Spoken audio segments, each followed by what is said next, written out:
जय हिंद। एक बार फिर से स्वागत है थिंक डिफरेंटली के यूट्यूब चैनल पर। तो चलो यार, आज ना एनडीए के मैथमेटिक्स के पेपर के बारे में बात करेंगे। एनडीए के पेपर को अब लगभग 80 दिन के आसपास बचे हुए हैं, जहाँ पर जिन लोगों को भी मैथमेटिक्स में प्रॉब्लम होने लग रही है, आज हम लोग देखेंगे कि इन 80 दिनों में मैथमेटिक्स को किस तरीके से टैकल करना चाहिए ताकि तुम लोग एक डिसेंट स्कोर गेन कर पाओ मैथमेटिक्स के अंदर। तो चलो यार शुरू करते हैं। देखो यार, सबसे पहले ना हम थोड़ा सा एनडीए के मैथमेटिक्स के पेपर के बारे में देख लेते हैं, बेसिक बेसिक बातें जान लेते हैं। ये सब कुछ बातें तुम लोगों को पता होंगी, लेकिन एक बार फिर भी इसका ओवरव्यू ले लेते हैं। सबसे पहली बात तो टाइमिंग तुम्हारे पास 2.5 घंटे होंगे, जहाँ पर तुम्हारे पास नंबर ऑफ क्वेश्चन जो है वो भाई 120 है। ठीक है, इसका मतलब ये हुआ लगभग तुम्हें हर एक क्वेश्चन पे 1.25 मिनट के आसपास मिलने वाला है। जहाँ पे मार्किंग स्कीम जो है उस पर ध्यान देना। तुम्हारे पास +2.5 है फॉर करेक्ट, और अगर तुमने इनकरेक्ट करा तो उसी क्वेश्चन की जो मार्किंग है, जैसे यहाँ पे +2.5 उसकी वैल्यू है, तो उसका 1/3 तुम्हारा नेगेटिव में चला जाएगा। अब एक चीज़ ये देखो कि तुम्हारे जो मिनिमम मार्क्स रिक्वायर्ड है ताकि तुम लोग अपना पेपर 1 जो मैथमेटिक्स का उसे क्लियर कर लो, तुम्हारा पेपर 2 चेक हो पाए, वो मार्क्स रिक्वायर्ड है 75। इसका मतलब ये है कि तुम्हें 30 क्वेश्चन तो करेक्टली मार्क करने ही करने हैं, चाहे कुछ हो जाए। तुम्हारे पास 30 क्वेश्चन जो है तुम्हें सही बनाने ही पड़ेंगे ताकि तुम्हारा पेपर 1 क्लियर हो जाए। अच्छा, एक बात ना समझो, हर एक जो यार कॉम्पिटिटिव एग्ज़ाम होता है ना, उसका अपना एक नेचर होता है। जैसे तुम नीट का देखोगे, नीट का नेचर ये है कि वो मोस्टली एनसीईआरटी बेस्ड रहता है। उसके बायोलॉजी के सवाल, मोस्टली जितने भी सवाल होते हैं वो एनसीईआरटी के थ्रू ही आते हैं। इसीलिए नीट वाले जो बच्चे होते हैं वो ज़्यादातर एनसीईआरटी के ऊपर स्टकअप रहते हैं। जेई का जो पेपर होता है उसकी क्या खासियत होती है भाई? पहली बात तो पहले 5 साल के क्वेश्चन, पिछले 5 साल के क्वेश्चन के टाइप पर ही ज़्यादातर क्वेश्चन फॉर्म करे जाते हैं। सिमिलरली एनडीए का जो पेपर है वो भी इन्हीं दोनों की तरह ही है। तुम्हारा जो लेवल होगा वो मॉडरेट ही रहेगा। अगर तुमने सिर्फ एनसीईआरटी भी करी है ना भाई, तो तुम लोग 120 में से रफली 50 क्वेश्चन कर सकते हो।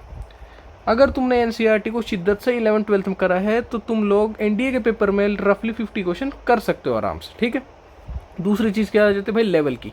तो लेवल तो हमने देख लिया कि एनसीईआरटी के आसपास ही रहने वाला है, और नंबर ऑफ क्वेश्चन तुम देखोगे तो बहुत ज़्यादा होगी, मतलब जैसे नीट में होता है। और एक बात ना समझ लेना कि तुम्हारे पास ये देखो, एनडीए का पेपर साल में तुम्हारे 2 बार होने वाला है, मतलब 240 क्वेश्चन तुम्हारे पास सिर्फ किस में आ रहे? मैथ में। और 240 सवाल नए नहीं बन सकते। ठीक है, तो इसका क्या मतलब है कि जो तुम्हारे प्रीवियस ईयर क्वेश्चन हैं उन्हीं के बेसिस पे सवाल पूछे जाते हैं, उन्हीं के टाइप पे। जैसे यार मान लो एक साल, मान लो 1-2 साल पहले कुछ ऐसा सवाल आ गया होगा कि भाई कुछ हेलो नाम से वर्ड है, इससे हमें देखना नंबर ऑफ पॉसिबल वर्ड्स कितने बन सकते हैं। तो इस साल मान लो पता है क्या पूछ लेंगे? हेलो की जगह बोल देंगे विजय से बता दो कितने बनेंगे। मतलब ये टाइप जो है ये तो बदला नहीं जा सकता है, क्योंकि 240 नए सवाल बनाने भाई आसान बात नहीं होती। तो तुम लोगों को क्या करना है? पिछले 5 साल के सवाल नहीं छोड़ने हैं मैथमेटिक्स के। अच्छा, एक बात और समझना, देखो ये जो 30 क्वेश्चन है ये तुम्हें सही करना ही करना है, चाहे कुछ हो जाए, ताकि तुम पेपर 1 क्वालिफाई कर लो। लेकिन फिर भी तुम्हारा टारगेट रहना चाहिए लगभग 50 सवाल तुम लोग सही बना लो। ठीक है, क्योंकि अगर तुमने 50 सवाल सही बना लिए ना तो तुम मैथमेटिक्स में एक डिसेंट स्कोर अबाउट 120 के आसपास का स्कोर तुम अचीव कर लोगे मैथमेटिक्स के अंदर। और अगर तुमने 120 का स्कोर यहाँ अचीव कर लिया तो तुम्हारे लिए बहुत ही ज़्यादा बेनिफिशियल रहेगा। तो ये भाई कुछ बेसिक बेसिक बातें थी एनडीए के पेपर के बारे में। अब देखो, हम 2025 के पेपर का ना एक एनालिसिस करने वाले हैं, और उसके थ्रू हम देखेंगे कि हमें मैथ को किस तरीके से हैंडल करना चाहिए। तो चलो यार 2025 के पेपर को देखते हैं। तो देखो भाई लोग, ये एनडीए के 2025 के मैथमेटिक्स के पेपर का एक एनालिसिस है जो मैंने खुद करा है। देखो, तुम्हें जो मैथ्स है ना उसमें देखना पड़ेगा कि वो ऐसा कौन कौन सा पार्ट है जो तुम 100% करके जाओ, और वो कौन सा पार्ट है जो तुम एक बार के लिए स्किप कर दो, और उसके बारे में इंफॉर्मेशन इस ट्रेंड से पता चलेगी। तो देखो ये ट्रेंड को देखते हैं यार। अब देखो, जो एनडीए का पेपर था उसमें 120 सवाल बने थे भाई।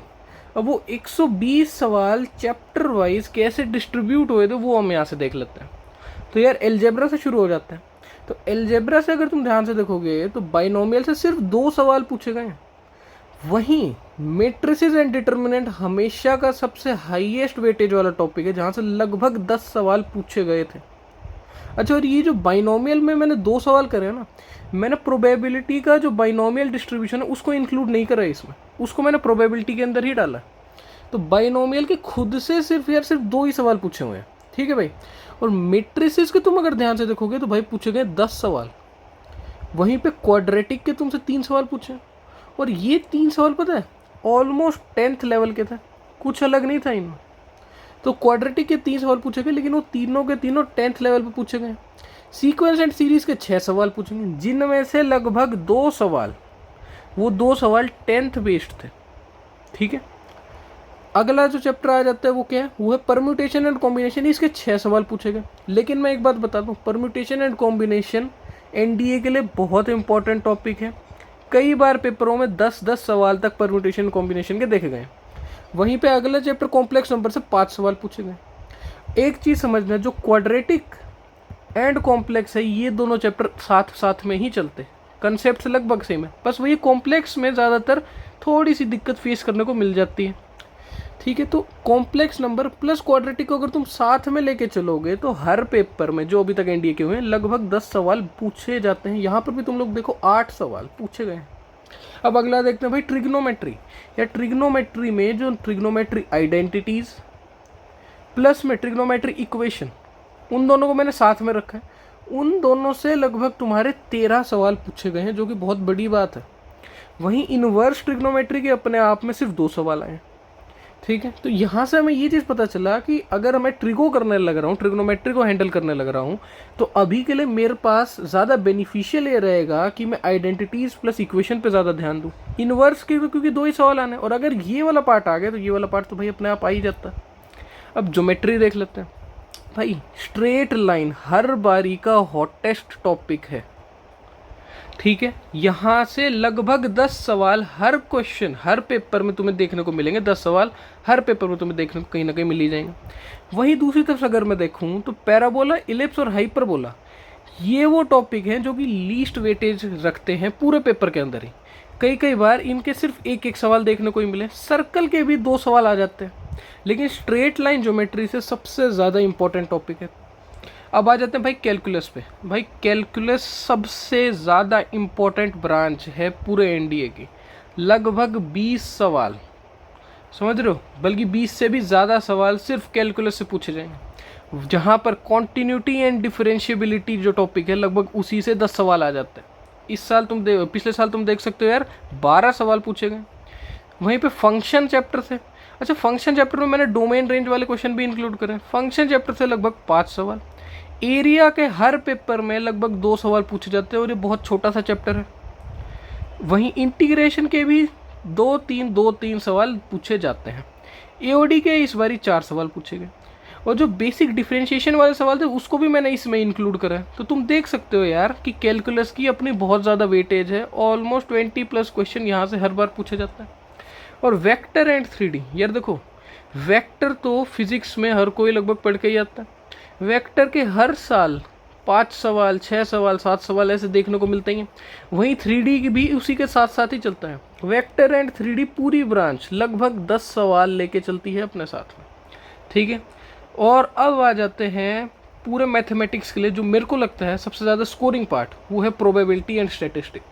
भाई हर साल लगभग 15 से 20 क्वेश्चन सिर्फ इस वाले ब्रांच से, प्रोबेबिलिटी प्लस स्टैटिस्टिक, जहाँ पे प्रोबेबिलिटी के 12 सवाल 15 सवाल देखने को मिलते हैं, और स्टैटिस्टिक के भी 7-8 सवाल देखने को मिलते हैं। और प्रोबेबिलिटी के सवाल में खासियत पता है क्या, जैसे तुम पेपर अगर दोगे ना, तो अगर मान लो यहाँ पे एक प्रोबेबिलिटी का सवाल आएगा तो लगातार लगभग 3 या 4 सवाल प्रोबेबिलिटी के ही आ जाते हैं। ऐसे होता है प्रोबेबिलिटी में, फिर स्किप हो जाएगा, फिर बाकी आगे जाके दोबारा से प्रोबेबिलिटी के 3-4 सवाल साथ में मिलेंगे। तो ये तुम देख सकते हो कि पेपर 1 में किस तरीके से मार्क्स की डिस्ट्रीब्यूशन थी हर एक चैप्टर के अकॉर्डिंग। अब यार पेपर 2 की भी डिस्ट्रीब्यूशन ज़रा देख लेते हैं। तो देखो भाइयों, पेपर 2 की और डिस्ट्रीब्यूशन देख लेते हैं। 2025 का जो पेपर आया था, देखो इधर भी अगर तुम ध्यान से देखो, अलजेब्रा से हम शुरू करेंगे। बाइनोमियल के यहाँ पे 4 सवाल पूछे गए, पिछले वाले पेपर में 2 सवाल थे। तो मतलब बाइनोमियल को तुम अगर देखोगे तो ये कुछ खास वेटेज नहीं रखता है। अच्छा मेट्रिसेस एंड डिटर्मिनेंट, ये मेट्रिसेस मैंने लिखा है, लेकिन ये मैट्रिक्स एंड डिटर्मिनेंट पूरा टॉपिक है। देखो मैट्रिक्स डिटर्मिनेंट के यहाँ पर भी 10 सवाल पूछे गए, वहाँ पर भी 10 ही सवाल पूछे गए थे। तो मतलब मैट्रिक्स एंड डिटर्मिनेंट वो चैप्टर है जिसको तुम्हें स्किप नहीं करना है भाई। ये एक इम्पॉर्टेंट चैप्टर है, ठीक है। Matrix and determinant high weightage hold करते, तो ये इंपॉर्टेंट चैप्टर है। क्वाड्रेटिक के तुम ध्यान से देखो, यहाँ पर 6 सवाल पूछे गए। सीक्वेंस एंड सीरीज को देखना, यहाँ पे 7 सवाल, पीछे वाले मेरे ख्याल में 6 सवाल थे। तो मतलब ये एक काफ़ी ज़्यादा इंपॉर्टेंट टॉपिक बन गया सीक्वेंस एंड सीरीज। अगर तुम ध्यान से देखोगे तो क्वाड्रेटिक प्लस कॉम्प्लेक्स के, जैसा कि मैंने कहा था कि 10 सवाल के आसपास देखने को मिलते हैं, यहाँ पर भी अगर तुम ध्यान से देखोगे तो क्वाड्रेटिक प्लस कॉम्प्लेक्स, जो कि साथ साथ में ही चलते हैं दोनों चैप्टर, इसके यहाँ पर ऑलमोस्ट 10 सवाल, 9 सवाल पूछे गए, तुम कह सकते हो ऑलमोस्ट 10 सवाल पूछे गए। और ये लगभग हर पेपर का ही ट्रेंड है जो अभी तक हुए हैं। परम्यूटेशन एंड कॉम्बिनेशन के डायरेक्ट इसमें 4 सवाल ही पूछे गए थे, ठीक है। तो ये फिर भी अगर तुम्हें लगे वेटेज कम है, लेकिन परम्यूटेशन कॉम्बिनेशन की अपने में लगभग 10 सवाल की वेटेज लेके चलता है, तो ये एक इंपॉर्टेंट चैप्टर है। यहाँ पे सेट्स की अपने आप से अलग से 3 सवाल आए थे भाई, और लॉगरिथम के भी अब की बारी 2 सवाल देखने को मिले थे लॉगरिथम की। अब ट्रिगो पे आ जाते हैं भाई। तो ट्रिग्नोमेट्री में अब की बारी तुम देखोगे तो आइडेंटिटी प्लस में इक्वेशन वाला जो पार्ट है ट्रिग्नोमेट्री में, वहाँ से 10 सवाल पूछे गए, और इन्वर्स के अपने आप में 2 सवाल आए थे भाई। तो ट्रिग्नोमेट्री भी ठीक ठाक वेटेज होल्ड करता है। जबकि ट्रिग्नोमेट्री में तो सिर्फ 3 चैप्टर हैं तुम्हारे पास, आइडेंटिटीज प्लस में इक्वेशन प्लस में इन्वर्स। तो इन 3 चैप्टर की इतनी वेटेज है, तुम देख लो यार, 12 से लगभग 15 सवाल की वेटेज यहाँ पे है। अब ज्योमेट्री पे आ जाते हैं। तो ज्योमेट्री में स्ट्रेट लाइन से 5 सवाल आए थे भाई, ठीक है। अच्छा, यहाँ वाले ट्रिगो में ना मैं हाइट एंड डिस्टेंस भी इंक्लूड करने लग रहा हूँ, तो वो नॉर्मल ट्रिगो में भी तुम ले सकते हो, ठीक है। अब ज्योमेट्री में तुम देखोगे तो स्ट्रेट लाइन से की बारी थोड़े कम सवाल थे, ठीक है। पर circle plus ellipse plus parabola plus hyperbola, इन सब के मिला के ही लगभग 3 से 4 सवाल आए थे। तो तुम इससे बोल सकते हो कि ये वो पार्ट है जिसको तुम्हें सबसे लास्ट में देखना है, ठीक है। अब कैलकुलस पे आ जाते हैं भाई कैलकुलस में लिमिट से देखो 3 सवाल, कॉन्टिन्यूटी डिफरेंशिएबिलिटी से 11 सवाल, फंक्शन से अपने आप में 5 सवाल, एरिया के 2 सवाल, इंटीग्रेशन के 5 सवाल, एओडी का 1 सवाल और डिफरेंशियल के 3 सवाल। अब तुम देखना यार, इस पोर्शन की वैल्यू अपने आप में 20 प्लस क्वेश्चन की ये वेटेज लेके चलता है। तो कैलकुलस को तुम स्किप मत करना, स्किप नहीं करना है कैलकुलस को, चाहे कुछ हो जाए। आगे देखते हैं भाई, वेक्टर एंड 3D फिर से देखो, इधर अकेले ये 2 चैप्टर है और सिर्फ इन 2 चैप्टरों से तुम्हारे यहाँ 11 सवाल बने, और ये हर बारी का है। तो मतलब वेक्टर एंड 3D भी वो पार्ट है जो तुम्हें स्किप नहीं करना है, यहाँ से लगभग 10 सवाल पूछे जाएंगे। प्रोबेबिलिटी एंड स्टैटिस्टिक, यहाँ पर देखो 20 सवाल यार, तो ये वो पोर्शन है जो तुम्हें स्किप नहीं करना चाहे कुछ हो जाए। अब हम एक बारी देख लेते हैं कि किस तरीके से हमें कैटेगराइज करना चाहिए यार चैप्टर्स को। तो चलो भाई लोग अगले पेज पे चलते हैं। तो देखो भाई लोग, अब हम देखते हैं किस तरीके से मैंने चैप्टर्स को कैटेगराइज करा है, और तुम भी अपनी एक लिस्ट इस तरीके से बना लो जो जो तुम्हें लगता है। देखो, जो मैंने अभी तक के पिछले 5 साल के ट्रेंड को ऑब्जर्व करा है, उसके बेसिस पे मैं तुम्हें बताने लग रहा हूँ। हाईएस्ट वेटेज वाले चैप्टर को यहाँ पर देखो मैंने मार्क कर रखा। हाईएस्ट वेटेज वाले चैप्टर में सबसे ऊपर आ जाता है भाई मैट्रिक्स एंड डिटर्मिनेंट। देखो भाई, मैट्रिक्स एंड डिटर्मिनेंट से 10 सवाल 100% पक्के हैं। कई कई पेपर में कितने 15 सवाल पूछे गए भाई। तो ये अपने आप में ये जो चैप्टर है ना भाई, वो 10 से 15 क्वेश्चन होल्ड करता है। मैं फिर भी मिनिमम मार्क्स को लेते, मिनिमम क्वेश्चन को लेते हुए चल रहा हूँ, तो मैं बोल रहा हूँ कि 10 क्वेश्चन होल्ड करते हैं। प्रोबेबिलिटी एंड स्टैटिस्टिक, अभी तुमने पीछे देखा कि पेपर 2 में लगभग उसके 20 सवाल आए थे भाई, और ये होल्ड भी इतने मार्क्स ही करता है, होल्ड भी इतने ही क्वेश्चन करता है। लेकिन फिर भी मैं मिनिमम को ही लेके चलूँगा। तो यहाँ से मान लो भाई 10 सवाल आए, या कह लो कि तुमसे बने 10, तो मैं फिर भी मिनिमम लेके चलूँ तो 10 सवाल बन रहे हैं भाई। ट्रिग्नोमेट्री के 10 सवाल कंफर्म आएंगे ही आएंगे। और इस 10 सवाल में कौन कौन से चैप्टर भाई, हाइट एंड डिस्टेंस होगा तुम्हारा, प्लस में तुम्हारा आइडेंटिटीज होगा, प्लस में तुम्हारा इन्वर्स होगा, प्लस में तुम्हारा इक्वेशन होगा। हाइट एंड डिस्टेंस क्या है भाई, ये जो तुम 10th में पढ़ के आते थे वही है। आइडेंटिटीज प्लस इक्वेशन, ये तुमने 11th में पढ़ा हुआ है, और इन्वर्स तो 12th में सब लोग पढ़ते ही हैं। अच्छा, अब अगला देख लेते हैं भाई, function, limit, continuity, AOD, differentiability. इस पार्ट को पता है मिला के तुम्हारे लगभग 20 सवाल आते हैं, 20 से तो ज़्यादा ही आएंगे। तो ये 20 सवाल होल्ड करता है अपने आप में। हाँ, ये मैं मानता हूँ कि यहाँ पर देखोगे ना चैप्टर बहुत ज़्यादा है, लेकिन ये चैप्टर भी तो आपस में कनेक्टेड है, और तुम्हें 20 सवाल दे रहे हैं। तो अगर मैं यहाँ से टोटल करूँ तो यार 30 तो ये होगी, तो तुम्हारे 50 सवाल तो इसी पोर्शन से बन गए हैं, तुम्हें आगे कहीं कुछ करने की ज़रूरत ही नहीं पड़ी। देख लो, तो अगर मान लो कोई बंदा बहुत ज़्यादा मतलब स्ट्रगल करने लग रहा है मैथ में, तो ठीक है भाई, तुम सारे चैप्टर मत करो ना, कौन कह रहा है। तुम ये हाई वेटेज वाले चैप्टर को स्ट्रॉन्गेस्ट बनाओ अपना, समझ रहे हो। तुम यहाँ से देखो कि यहाँ से तुम 50 क्वेश्चन आराम से निकाल पा रहे हो, और मैं ये बताऊँ ये 50 से ज़्यादा ही मिलेंगे तुम्हें। मान लो गलत हो गए भाई, छोड़ दिए वगैरह वगैरह करके भी तुम सिर्फ इन चैप्टर से 50 क्वेश्चन कर सकते हो। 50 क्वेश्चन ही तो हमारी रिक्वायरमेंट है, तुम्हारी रिक्वायरमेंट ही 50 क्वेश्चन करने की, उससे ज़्यादा तुम्हें क्यों करना है। तो भाई तुम्हें इन चैप्टर को नहीं छोड़ना है, अभी से इन चैप्टर को लेके चलो। अच्छा अब आगे देखो भाई, अदर मोस्ट इंपॉर्टेंट चैप्टर कौन कौन से। यहाँ पर जितने भी चैप्टर मेंशन करें ना, उन चैप्टरों के 10 से ज़्यादा सवाल आएंगे ही आएंगे। फिर भी हमने मिनिमम 10 काउंट करके चला है, या मान लो भाई किस्मत नहीं चली 10 से कम सवाल आ गए, ठीक है। अब अदर मोस्ट इंपॉर्टेंट चैप्टर देख लेते हैं भाई साहब। तो एक तो सबसे पहले आता है स्ट्रेट लाइन। पूरी की पूरी जो ज्योमेट्री है ना भाई, ज्योमेट्री में लगभग 8 से 10 सवाल इस पार्ट के तुम्हें दिखेंगे स्ट्रेट लाइन के। तो स्ट्रेट लाइन को तुम स्किप मत करना, लेकिन फिर भी मैंने इसे हाईएस्ट वेटेज में नहीं रखा हुआ है, क्योंकि मान लो किसी ने भाई ज्योमेट्री नहीं पढ़ी है 11th में, तो उसी बात को मैंने साइड मद्देनज़र रखते हुए इसको अदर में रखा हुआ है, ठीक है। अगला क्या जाता है भाई, क्वाड्रेटिक एंड कॉम्प्लेक्स। देखो क्वाड्रेटिक तुम्हारा पूरा 10th लेवल ही रहता है, उससे ज़्यादा कुछ एक्स्ट्रा नहीं पूछा जाता। प्रॉब्लम कहाँ जाती है, कॉम्प्लेक्स में। कॉम्प्लेक्स जो है वो ज़्यादातर दिक्कत करता है, तो कॉम्प्लेक्स वाले पार्ट को अगर इंक्लूड कर लेना तो ये भी लगभग 10 क्वेश्चन होल्ड करता है। वहाँ पर अगर तुम्हारी किस्मत अच्छी रही, मान लो ये सारे के सारे जो क्वेश्चन आए वो सब कुछ, मान लो 5 क्वेश्चन यार मान लो क्वाड्रेटिक से है, तो वो क्वाड्रेटिक का ऐसा लेवल होगा जो तुम आसानी से हैंडल कर पाओ। तो इसीलिए ये अदर मोस्ट इंपॉर्टेंट मैंने रखा हुआ है, और यहाँ पर भी 10 सवाल की वेटेज इसकी है ऑलमोस्ट, और इसकी भी 10 की है।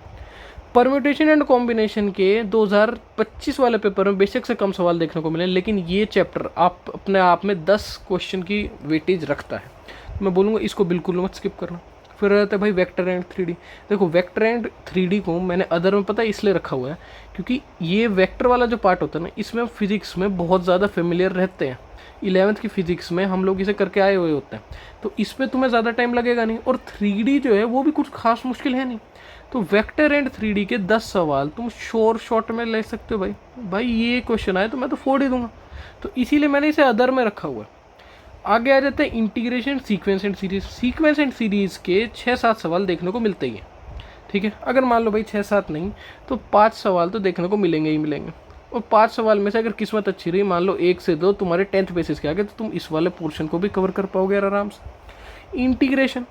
इंटीग्रेशन को मैंने अदर मोस्ट इंपॉर्टेंट में इसलिए रखा है क्योंकि इंटीग्रेशन का अपने आप में शायद क्वेश्चन कम आए। जैसे इस साल देखो तो 5 के आसपास सवाल ही आए, लेकिन इंटीग्रेशन का बाकी चैप्टर में बहुत ज़्यादा यूज़ हो जाता है। तो इसीलिए मैं बोलूँगा कि इंटीग्रेशन को भी तुम लोग ध्यान में रखना, जहाँ पर अगर मान लो तुम्हारे डेफिनेट इंटीग्रेशन से सवाल आए तो वो आसान ही पूछा जाएगा। अब देखो लो एफर्ट वाले चैप्टर कौन से। देखो लो एफर्ट वाले चैप्टर से मेरा मतलब क्या है, जहाँ पर तुम्हें कुछ ज़्यादा इनपुट नहीं देना, हार्डली जैसे मान लो 3 से 4 घंटे का इनपुट दिया और तुम्हारा चैप्टर खत्म। तुम क्वेश्चन भी लगा लोगे, तुम कंसेप्ट भी समझ लोगे, और तुम्हारा चैप्टर भी खत्म हो जाएगा। तो लो एफर्ट वाले चैप्टर में सबसे ऊपर आ जाता है एरिया। एरिया में भाई बस तुम्हें ना 3 फार्मूले आ जाते हैं तुम्हारे, वो 3 फार्मूले तुम्हें याद होने चाहिए, बस तुम्हें और कुछ भी अलग से नहीं करना होता एरिया में। और यहाँ पर मैं एक बात बताऊँ, अगर तुम्हें ग्राफ की थोड़ी बहुत भी नॉलेज है तो एरिया की तुम ज़्यादातर क्वेश्चन ग्राफ से ही कर दोगे। अगला आ जाता है भाई डिफरेंशियल। डिफरेंशियल को लो एफर्ट में मैंने क्यों डाला, अगर तुम्हें इंटीग्रेशन आता है, तुम्हें बेसिक डिफरेंशिएशन आता है, तो तुम डिफरेंशियल को आराम से कर लोगे। डिफरेंशियल के बाद जो 3 बेसिक फॉर्म होते हैं, जहाँ पे एक वेरिएबल सेपरेबल फॉर्म, एक में तुम्हारा इंटीग्रेटिंग फैक्टर, और एक मैं अलग से बोलता हूँ जुगाड़बाजी वाली फॉर्म, जहाँ पर तुम्हें कुछ तिगड़म बिठानी पड़ती है, वो वाली तुम्हें बस एक देखना है। तो अगर तुम्हें इंटीग्रेशन आता है, तुम्हें डिफरेंशियल भी कह लो आता ही है, बस तुम्हें फॉर्म्स देखनी पड़ेगी। अब एक चीज़ और देखना भाई, कनेक्शन में तुम्हें बताने लग रहा हूँ, अगर तुम्हें थोड़े बहुत फंक्शन की नॉलेज है तो तुम्हें लिमिट आता है, ठीक है। लिमिट है क्या, वो लिमिट तुम अप्लाई तो फंक्शन पे ही करते हो ना भाई, तो तुम्हें अगर फंक्शन की नॉलेज है तो तुम लिमिट को समझ लोगे। अगर तुम्हें लिमिट आया, तुम्हें कॉन्टिन्यूटी आती है, अगर तुम्हें कॉन्टिन्यूटी है तो तुम्हें डिफरेंशिएबिलिटी समझ में आ जाएगी, और अगर तुम्हें ये सारे के सारे टॉपिक समझ में आ गए तो तुम एओडी में जो बेसिक डिफरेंशिएशन से हम टर्म्स समझते हैं उनको तुम बहुत आसानी से समझ लोगे। तो तुम ध्यान से देखना, ये पूरा कैलकुलस जो है, ये वाला जो पोर्शन है जो कि 20 क्वेश्चन होल्ड करता है, वो तो सारा का सारा लगभग कनेक्टेड है। तो तुम्हें इस वाले पोर्शन को नहीं छोड़ना भाई, ठीक है। दूसरा यहाँ पे देखो क्वाड्रेटिक और कॉम्प्लेक्स, इस वाले पोर्शन को मत छोड़ना, क्योंकि क्वाड्रेटिक का अगर सवाल आए तो वो आसान ही आएगा। वेक्टर एंड 3D, इसको भी मत छोड़ना।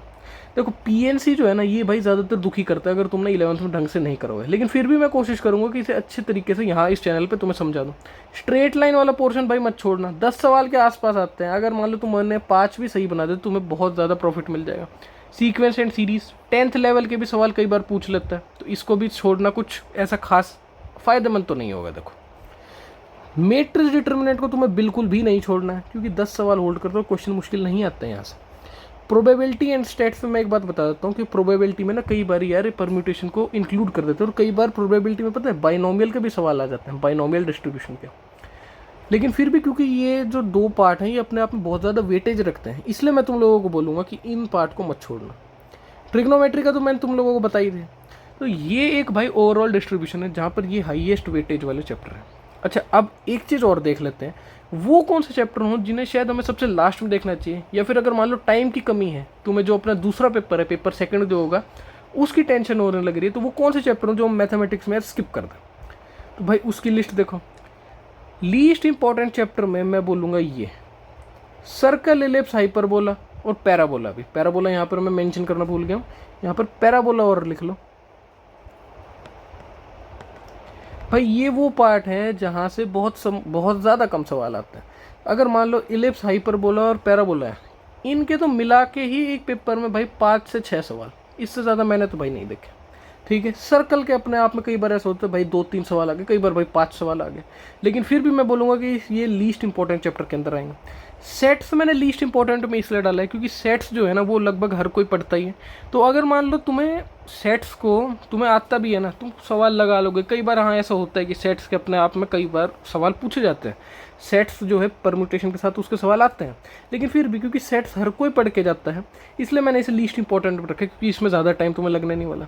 फिर आगे भाई देखो लॉगरिथम और बाइनोमियल। बाइनोमियल के कुछ खास अलग से सवाल भाई बहुत मैंने तो रेयरली देखे, तो इसीलिए मैं बोलूँगा कि बाइनोमियल को साइड में रखना बिल्कुल लास्ट के लिए। लॉगरिथम पे देखो लॉग का ना उसकी प्रॉपर्टीज़ वगैरह उसके सवाल हाँ आते हैं, लेकिन लॉग के अपने अलग से सवाल आ जाए वो बहुत कम होता है, तो इसीलिए इसको थोड़ा सा साइड में रखना। हाँ इसकी जो बेसिक प्रॉपर्टीज़ है ना भाई उनका तुम्हें नॉलेज होना चाहिए।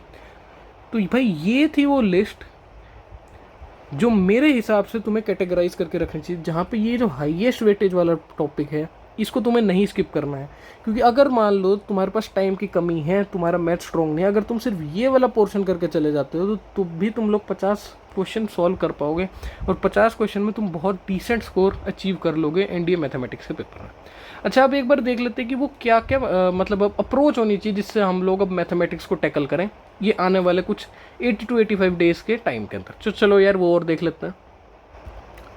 तो देखो भाई अब एक बार देख लेते हैं कि यार ठीक है भाई आपने ये सब कुछ बता दिया, ऐसे करना है वैसे करना, ये हाईएस्ट वेटेज टॉपिक है, पर अब हम लोग ये जो बचे हुआ टाइम है इसमें करें क्या एक्चुअली में।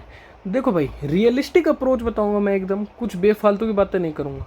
तुम्हारे पास लगभग 85 डेज बचे हुए हैं, इसमें आज का दिन भी इंक्लूडेड है, इसको एक्सक्लूड कर लोगे तो 84 डेज का तुम्हारे पास टाइम बचा हुआ। देखो भाई सबसे पहली बात तुम समझो, मॉक्स अभी से देना शुरू कर दो। देखो एक ना बहुत सारे लोगों को ये वहम होता है कि भाई हमारा सिलेबस तो पूरा हुआ नहीं है, मैं 1 महीने का टाइम देकर ना सिलेबस पूरा कर लूँगा उसके बाद मैं मॉक देने लग जाऊँगा। भाई ऐसा मत करो भाई, प्लीज़ मत करो।